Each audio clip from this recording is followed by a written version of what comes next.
माननीय सदस्य श्री मनोज विश्वास जी,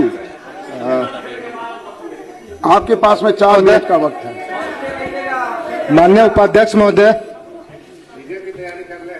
मैं धन्यवाद देता हूं कि हमें बोलने का मौका मिला है।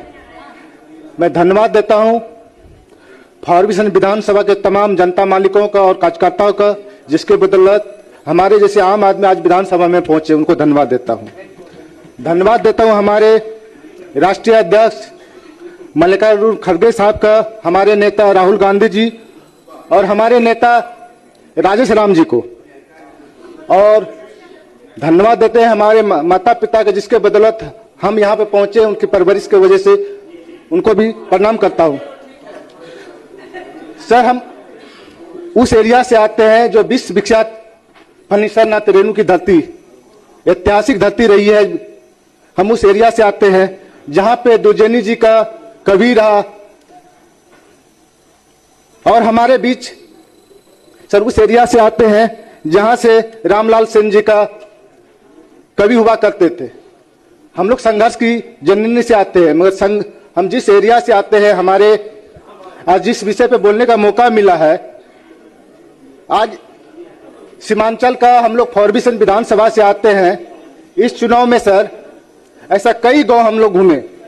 हमारे कई सदस्य पक्ष विपक्ष को भी धन्यवाद देते हैं कि हम लोग मुद्दा की बात रखे और उसमें जो सच्चाई होती है उस पर काम होनी चाहिए। सर, हमारे एरिया में कुछ ऐसे गांव मिला चुनाव के टाइम में, मुद्दा की बात रखे और उसमें जो सच्चाई होती है उस पर काम होनी चाहिए।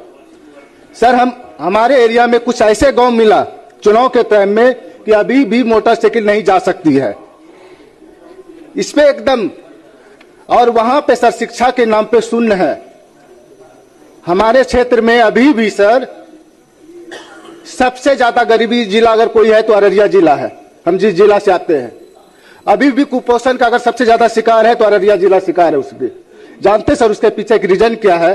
जो हमारे जो पानी का जो जल स्तर है वो 15 फीट पे मिल जाता है हम लोग का, और लोग आसान से ट्यूबवेल गाड़ के उससे पानी का यूज कर लेते हैं।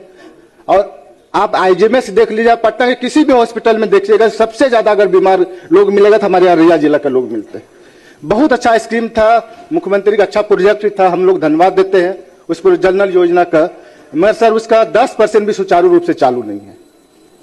वो एक बहुत महत्वपूर्ण स्कीम है, और उसके से भी दुर्भाग्य की बात सर हमारे यहाँ है, पूरा बिहार में हम जिस एरिया से जिस विधानसभा से आते हैं वहां पे पूरा बिहार में मांस फैक्ट्री पाला है।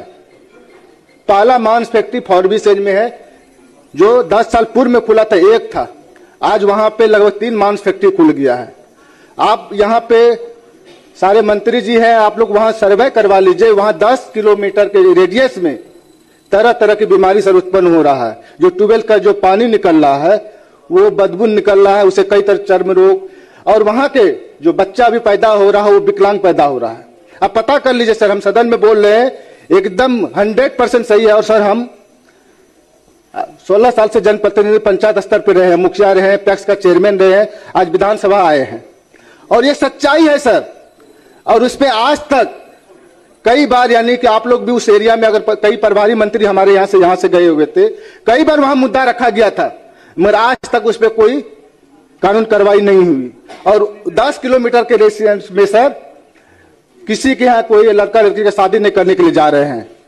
कई घर ऐसा है, उसको सर ये बहुत महत्वपूर्ण विषय है सर, आपसे निवेदन करेंगे इसका एकदम जांच करके, जो उसमें जो प्रदूषण को भी प्रभावित कर रहे हैं उस पर कानून कार्रवाई की जाए। दूसरा सर महत्वपूर्ण है, हम सीमांचल एरिया से आते हैं, फॉरबिसन बॉर्डर के एरिया में है, वहां पे अभी भी ऐसा कई टोला मोहल्ला है जो शिक्षा के नाम पे अभी भी शून्य है। सर सरकार का बहुत अच्छा है कि हम हर घर तक शिक्षा स्वास्थ्य पहुंचाएं। कुछ विभाग के जो अफसर होते हैं उसकी लापरवाही से आम आदमी तक वहां शिक्षा या सुविधा नहीं पहुंच पाती है। उपाध्यक्ष महोदय आपका ध्यान, उपाध्यक्ष महोदय, और उसका नतीजा है कि जो सबसे नीचा पैदान पे लोग बैठे हुए हैं वहां तक उसको लाभ नहीं मिल पाती है। ये महत्वपूर्ण विषय, सभी लोग इसमें लगभग सब जनप्रतिनिधि हम लोग आए यहाँ चुन के। समय सर थोड़ा सा सर, एक दूसरा सर कि जो हमारे यहाँ समाज कल्याण विभाग के द्वारा कई योजना हम लोग के यहाँ चल रही है, जो सबसे हम लोग गरीब के लिए योजना चलाते हैं मगर गरीब तक नहीं पहुंच पाती है। उसका जिम्मे